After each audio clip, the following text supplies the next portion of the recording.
For anyone who is on the call, the webinar already, I'll just be waiting a few minutes for other people to pop on, because it usually seems to take a couple of minutes for people to show up.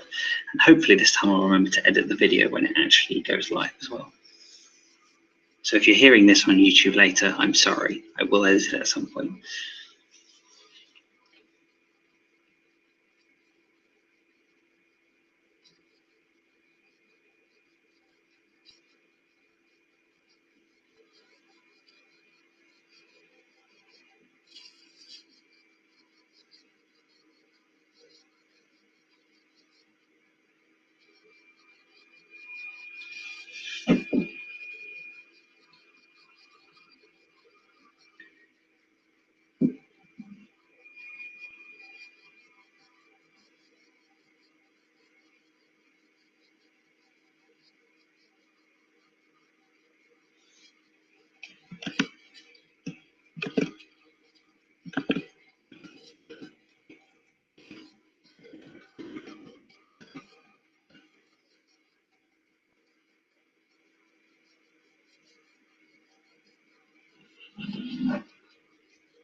All right, that's been just over a minute since I said that, so I'm going to get started.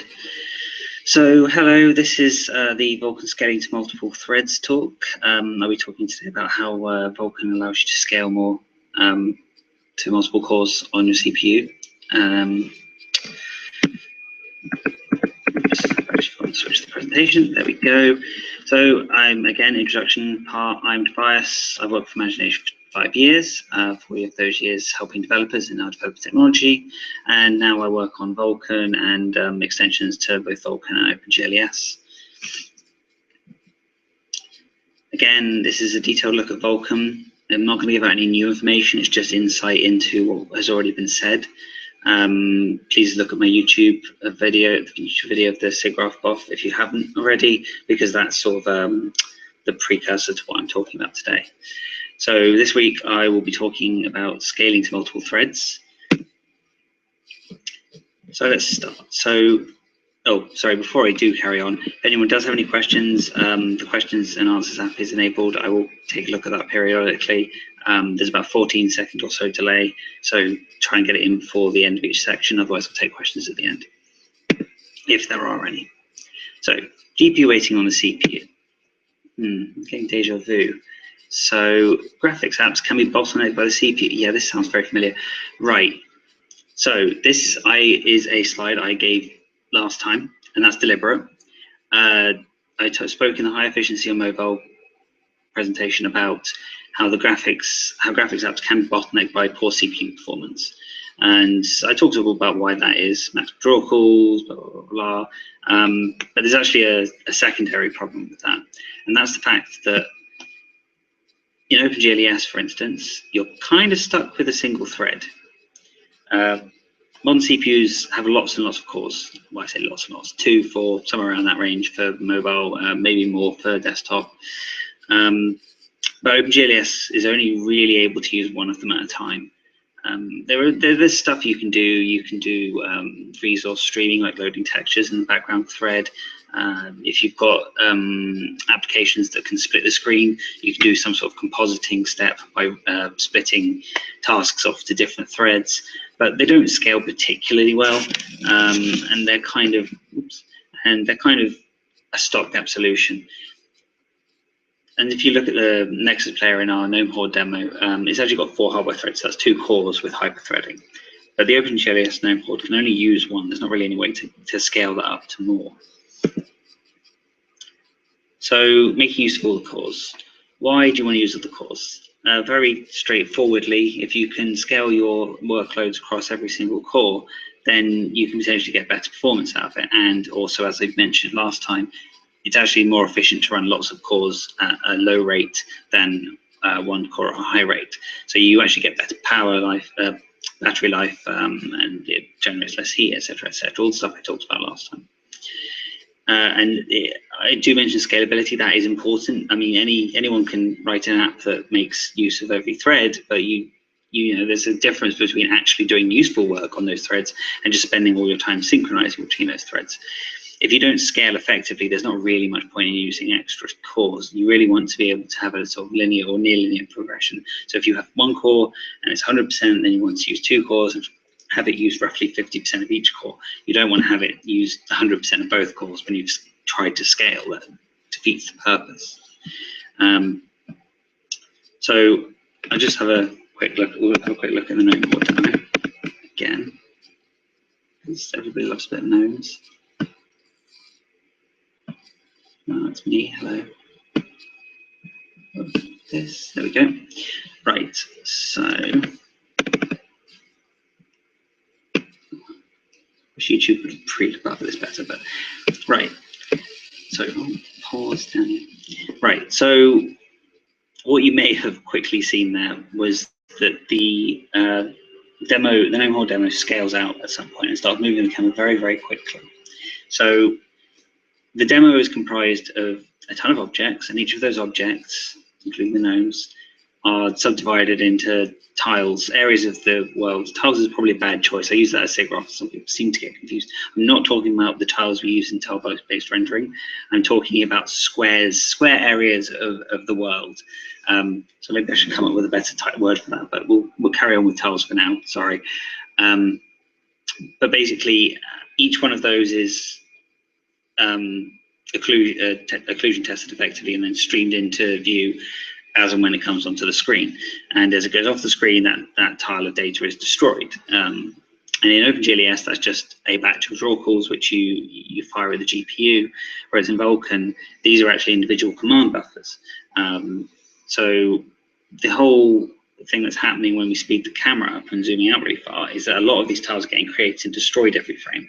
I think there's on the order of about 400,000 draw calls on screen at any point. 250,000 of those are static, so they've not changed. They may have moved on the screen, but they're still on the screen. And 150,000 of those are brand new or being replacing old ones. And in OpenGL, what you'll see is that there's not really any change in performance from that start, which if I can get back to.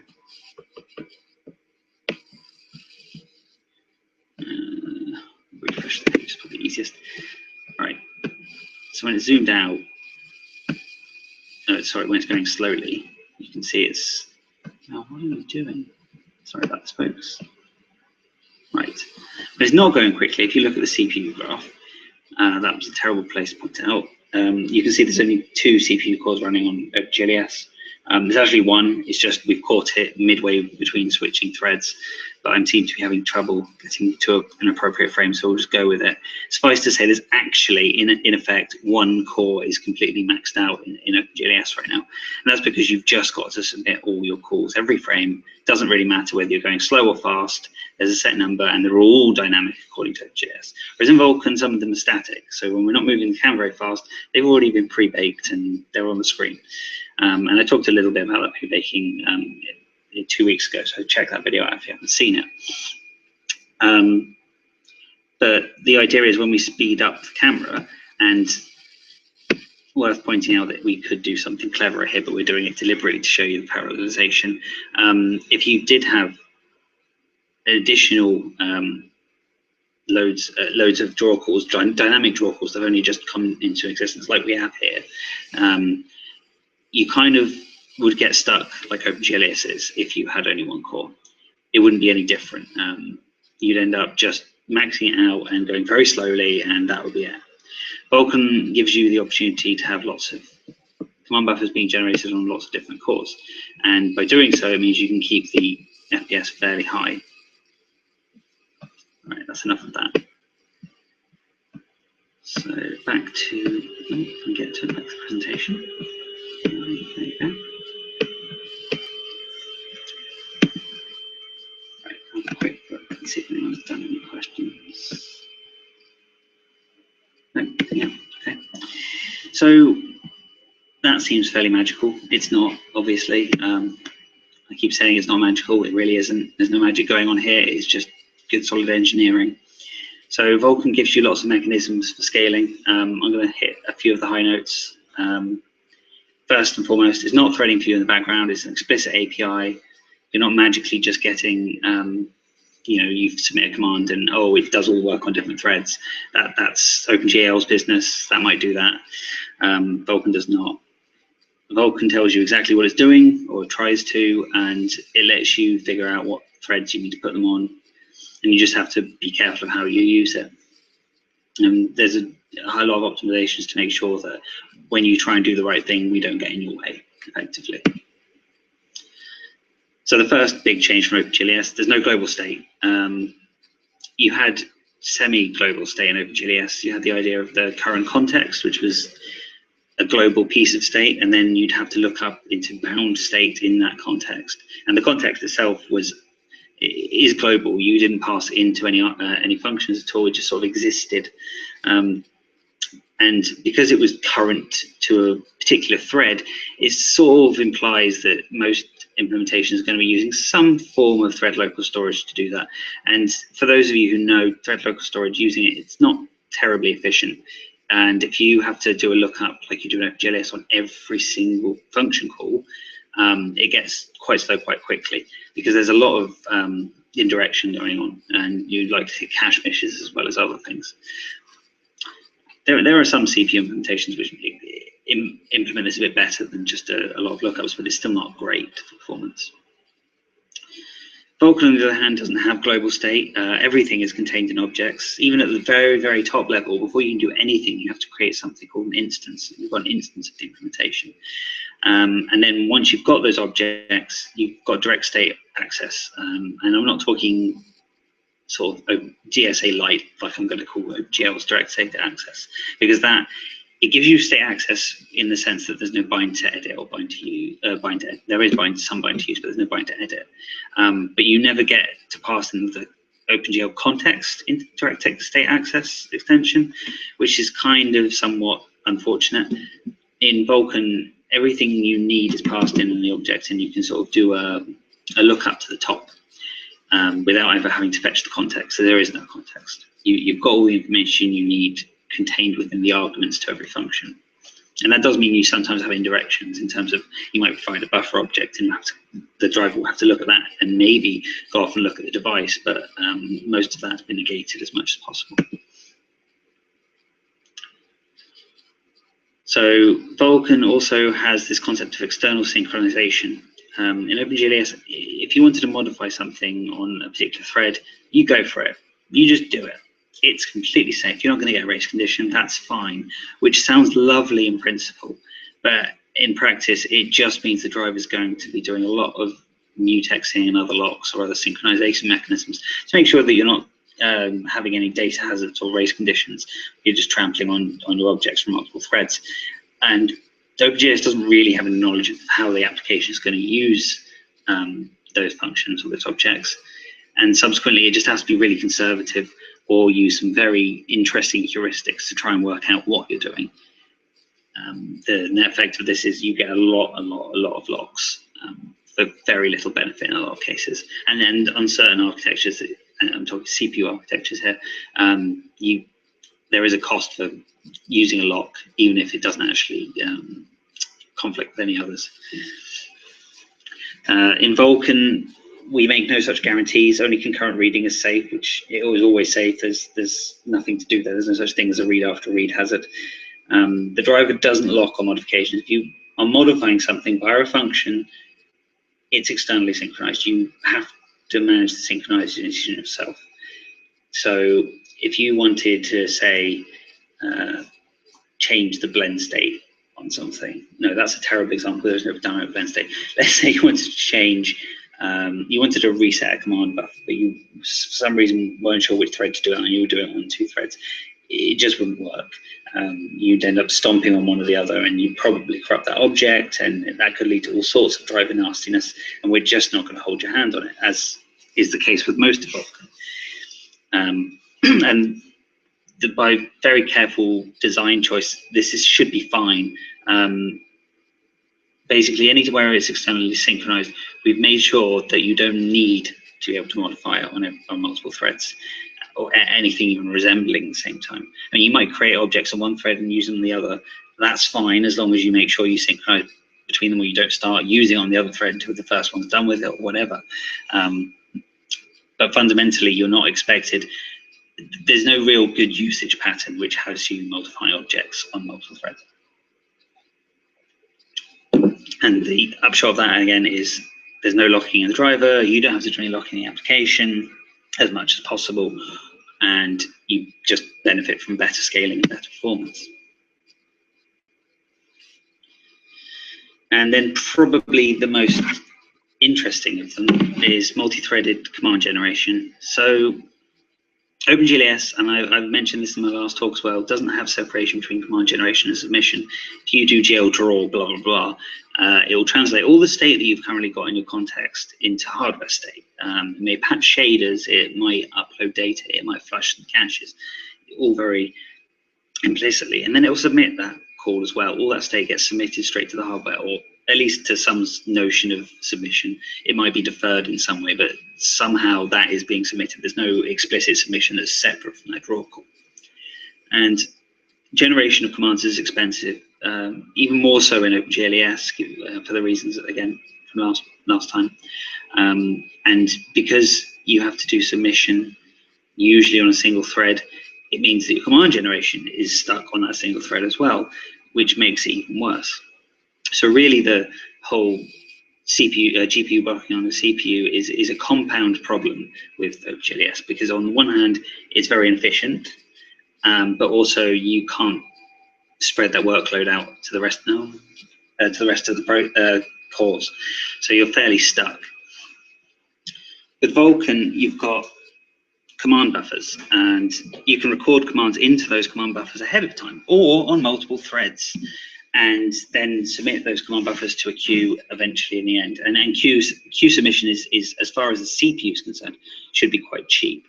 I'm going to shamelessly steal one of the Chronos slides here, but this is the sort of basic workflow. You might have multiple threads doing work on recording into command buffers, and then at the end of the frame, when you've basically generated all the command buffers, you'll submit them to a command queue, and that'll get placed on that queue until such a point the GPU is ready to run it.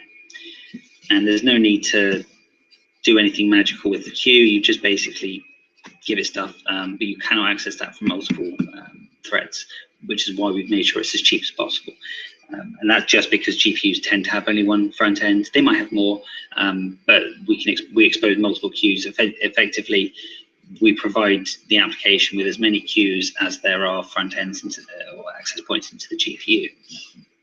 I mean, that's the idea anyway. In principle, whether that actually matches one-to-one, I don't know. It's up to the implementations, but that's the idea behind it. Back to my slide. So there is one little sticking point with this, which we have thought of, which is that command buffers require memory. You can see in the name they're a buffer because they buffer up commands. And you can't really figure out how much memory you need ahead of time. So when you actually start recording the command buffer, you're dynamically allocating all the memory you need to actually record those commands. And that dynamic allocation could be expensive. But Vulkan, luckily, we spent a lot of time talking about this, and you know, there was some stuff we've got from Mantle, which was quite nice, which is that command buffers can be reset. So you can reuse the memory of a command buffer after you've recorded it, and then you can just re-record over that same memory without having to do any more dynamic allocation, which is quite nice. It just means you pay the penalty on the first time you allocate that memory, which is either going to be the first time you record the command buffer, or possibly, and hopefully not, but it will happen, if you do more work on that command buffer than you did on the previous frame. And that unfortunately does mean that that's not quite the end of the story. So we were talking to some of the software vendors in the Chronos group, and from frame to frame, they were seeing quite high memory consumption from command buffers. And the reason for this was because they had variability between command buffers in what they were actually submitting. And if one command buffer at any point takes a lot of memory, it will keep that memory forever under this strategy. There's no way to free it without freeing the entire command buffer and starting again. And that meant that if you were after a little while, you basically end up using a lot of memory, and particularly on mobile, you're kind of memory constrained, so we really didn't want that. So what we came up with was command pools, and these group command buffers together into, well, it basically allows them to share memory. The idea being that most of these software vendors said that actually per thread, they were probably doing roughly the same amount of work. It's just that which command buffers that work went into would vary. So what we've done is these command pools allow you to group a bunch of those command buffers together. You allocate command buffers onto command pools effectively. And if you group all your command buffers on one thread into a single pool, then that pool will grow to the maximum amount of work you're going to do on that thread and no more.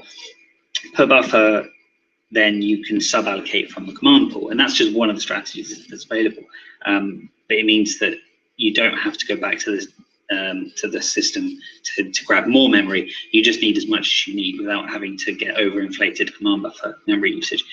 It's a little tricky to explain, and it'll probably be easier once the actual API gets released, because there's actually a few different ways you can use these. But this is an overview of the tools that you can use in order to achieve this.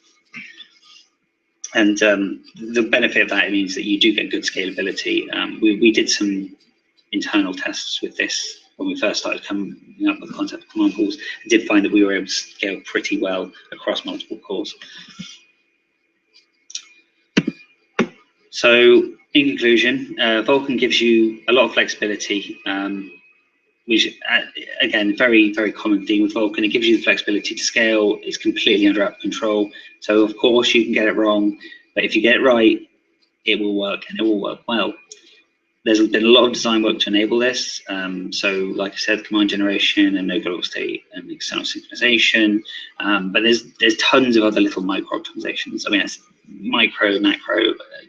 There's a lot of strategy gone into designing this API to make sure this all works. We've had endless talks amongst ourselves and with software vendors in order to make sure that wherever possible, we've done the right thing. And we know that this is, if something's important to be multi-threaded, we allow you to multi-thread it without getting in the way. And this effectively means you get to use modern CPUs better. Typical applications have been using things like doing other work on other threads and then have a render thread, which is extremely expensive, but it is a single thread so that they can scale to the other cores. But now you've got much more flexibility. You could spread your rendering load to whichever threads you want, as many as you want. You might spread it to all of them, you might spread it to one of them, maybe you spread it to half of them. It's entirely up to you, but you couldn't really do that before. So now it's more about choice than an actual effective speed up, but you can get better efficiency if you use it correctly. And that is that. So with that, are there any questions? Stop. Let me just stop sharing the screen. Okay. I have one question that says certification. Was that in reference to a particular slide?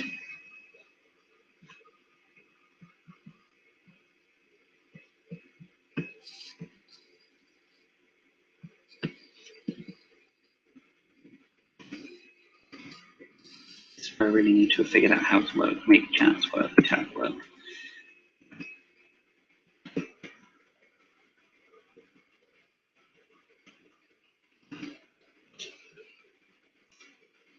If you're still on the Hangout, if you could give me a clarifying question, that would be really helpful, because I can't figure out what you mean by certification. If you're not on the call and you're watching this back later, then feel free to ping me or comment on YouTube or whatever.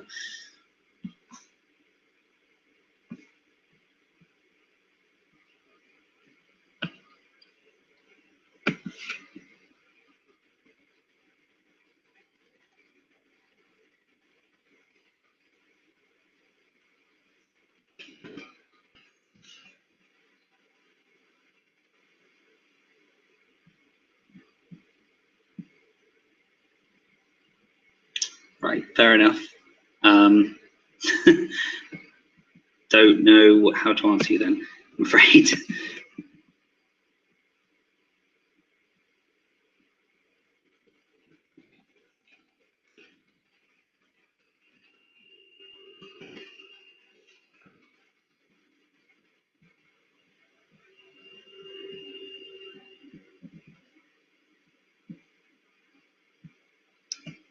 I'll give it another few minutes for other questions. Ivan, if you want to try and contact me in some way afterwards, that's fine.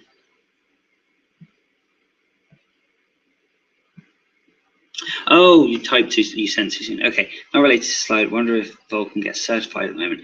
Oh, are you asking about the sort of conformance process, like with OpenGL?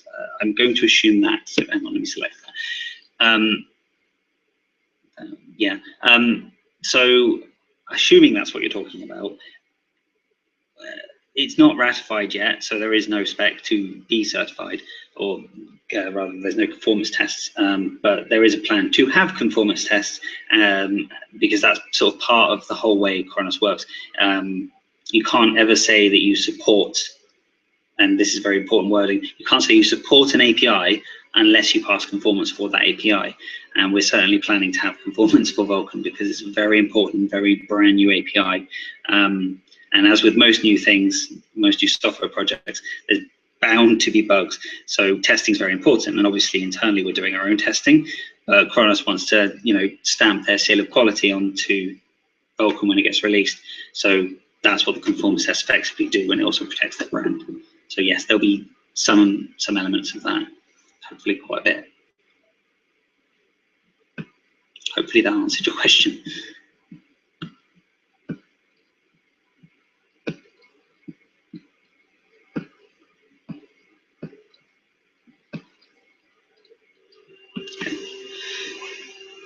If anyone else has any questions, feel free. Otherwise, I will drop off in a minute. And there's always Twitter and the YouTube page, or even the blog post, which should hopefully be going live today. But I forgot to edit it, so it'll probably go live tomorrow at some point. So if you want to recap anything, you can either watch the video on YouTube or go back to the blog post. Okay, good. Glad I answered it. No problem. Okay. Any other questions? I guess that's it. Thank you all for watching.